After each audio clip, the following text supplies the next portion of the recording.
Most people don't buy Vail, they buy a version of Vail. And if you pick the wrong version, you won't hate the house, you'll just be mildly annoyed every single trip. So here is the only question that matters. When you picture your ideal Vail weekend, are you stepping out into village energy, or are you picturing quiet mornings, views, and you drop into the village when you feel like it?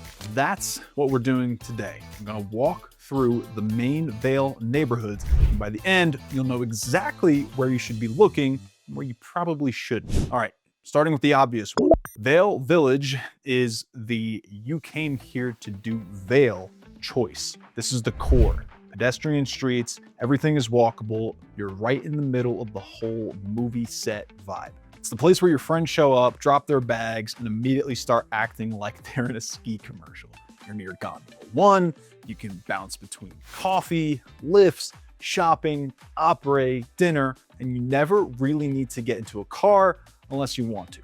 And if your family is the type that hosts a lot, Vail Village is almost unfair because your guests don't need you to coordinate anything. They can just roam. The pro is obvious. It's effortless, it's fun. If your version of a legacy home is this place gets used constantly because it's easy, this has to be at the top of your list. It's also where you're going to find that classic social Vail energy. Stuff going on, people around. You got places like Decabol. It's literally dining and bowling in the village at Solaris, which is such a Vail thing to exist. The con is also obvious. You are in the middle of it. Peak weeks can be busy, it's louder, it's more active, and if what you secretly want is quiet mountain cabin vibes, Vail Village can feel like living in the center of the resort machine. Also, parking and loading in and out can be more of a thing depending on the building, and you're paying a premium for proximity because you're buying the easiest version of Vail. Now, if you like the idea of village living, but you want it a little less intense, you usually end up at Lion's Head. Lion's Head Village is still walkable, still village-based, still easy ski access, but it tends to feel a little more like family base camp and a little less like party in the court. You've got the Eagle Bond gondola, restaurants and shops, and the big win is you can still get to Vail Village quickly without it being a production. So Lion's Head is the sweet spot for a lot of buyers who want the lifestyle that basically means you don't need a car, but they'd rather sleep somewhere that's a little calmer at night. Now, here's where buyers make mistakes. They think the next step away from the village is we're going far out, but it's not. There's a middle option that a lot of people overlook, and it's one of my favorite recommendations for families. Golden Peak. Golden Peak is basically the quiet base area choice. It's close to the action, but it tends to feel less crowded and more ski focused. It's also known as a big ski school zone, which matters a lot if you've got kids or you're bringing friends who need lessons. It's the kind of spot where your mornings feel calmer and your days and your ski days feel organized, but you can still tap into the Vail Village energy whenever you want to. The con is that it's not as central as being right on Bridge Street, and depending on your exact location, you may still be doing some walking or relying on transit more than the pure Vail Village experience. But if you're a family first buyer who wants skiing to be easy and the vibe to be calmer, Golden Peak is a sleeper pick. All right, now let's talk about the version of Vail that feels like a true mountain neighborhood. East Vail is where you go when you want trees, quiet, and that we're actually in the mountains feeling. It's more residential, it's more tucked in. It feels like you're away from the resort scene, even though you're still in Vail.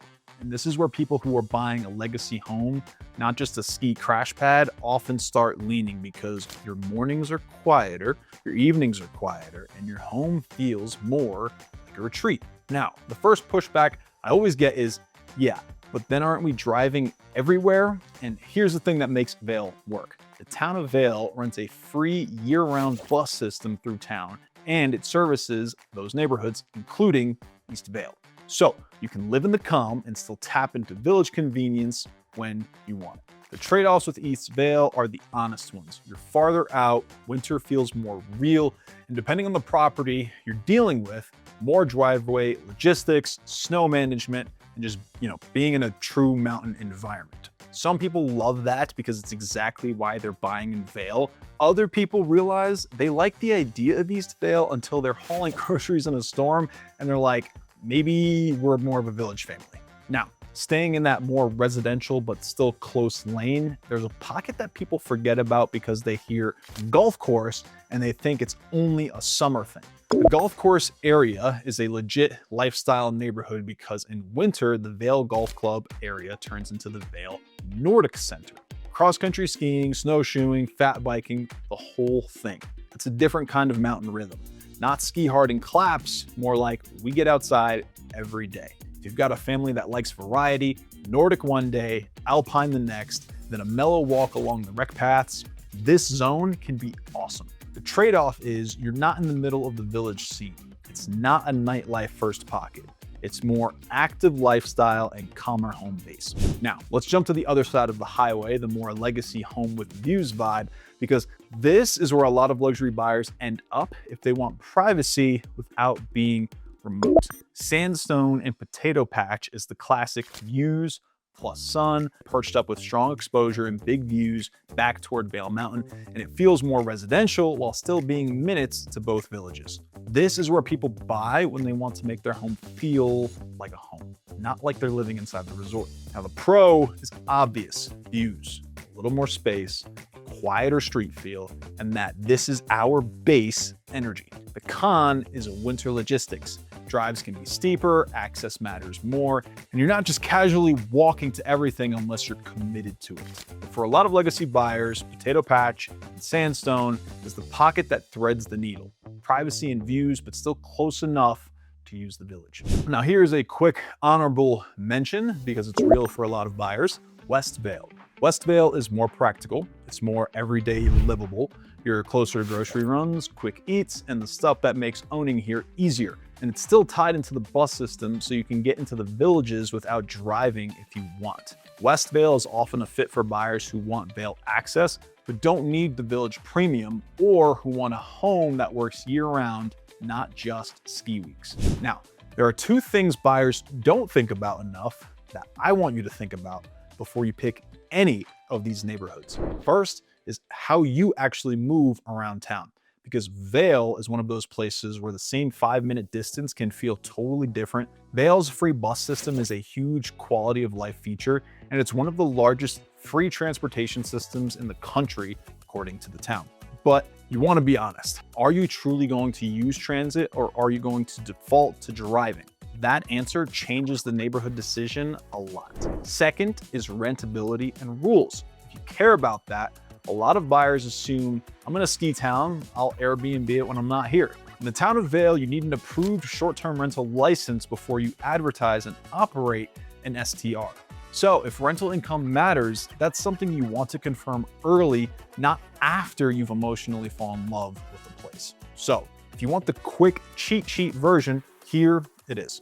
Vail is the maximum fun, maximum convenience, maximum energy choice. Lion's Head is the still village, still easy, slightly calmer choice. Golden Peak is the ski first, less crowded base, great for families and lessons choice. East Vail is the quiet mountain neighborhood retreat choice. Golf Course is the year-round active lifestyle with Nordic and winter choice. And Sandstone and Potato Patch, views, privacy, still close enough, legacy home pocket. West Vail is the practical, livable option that still keeps you connected. And if you want, I can turn this into a quick short list fast. Tell me 3 things. Do you want walkable or quiet? Do you host a lot or mostly just family? And do you care about rental flexibility? That's usually enough to narrow it down. All right, let's wrap this up with a quick market pulse by neighborhood so you've got some real numbers to anchor the lifestyle stuff that we just talked about. Before I rattle off the stats, one quick thing. These are the last 30 days, and in the neighborhoods like Vail Village, the sample size can be extremely tiny, so don't treat this like the gospel, treat it like a temperature check. All right, zoomed out for context. Vail overall had a median sale price around just under 1.6 million, and homes were selling after about 103 days on market on average. So the broad theme right now is that buyers are taking their time, and priced too high and hoping strategy is not the right strategy to move your property. Now, neighborhood by neighborhood, we'll talk Vail Village first because this one always looks crazy on paper. The median sold price shows about $21 million. That's only 2 sales. So one monster sale can skew that number pretty fast. What matters more for reality is this. The median active price is about 2.75 million, and the median days on site for active listings is 107 days. So how I'd say that in plain English. Vail Village is premium for a reason, but buyers have options and listings can sit if they're not positioned right. Next, Lion's Head. This one is usually more steady and the data shows that. In the last 30 days, median sold price is about 1.76 million with 5 sales, and the median active price is about 1,725. Median days on site for active listings is 145 days with about 25 active listings. Now, East Vail, median sold price is about 1,637,000, and the median active price is about 1.262. Median days on site for active listings is 90 days with about 30 active listings. And then West Vail, this is where stats can look a little weird because it is a mixed bag. You've got some more approachable condo product, and you've also got higher end single family in the mix. Median sold price is about $770,000 on 5 sales, while the median active price is just over $3 million. And the median days on market for active listings is 175 days with 16 active listings. So there you have it. There's your quick market snapshot for the Vail area. If you're looking to buy a legacy home in the town of Vail or anywhere in Colorado for that matter, reach out to me, call me, text me. I'm part of the Sotheby's International Realty Network group, and so I will connect you with somebody on my team, and so we can get you situated right away and find that perfect home to build a legacy for you and your family. Thank you so much for watching this video, and I'll see you in the next one.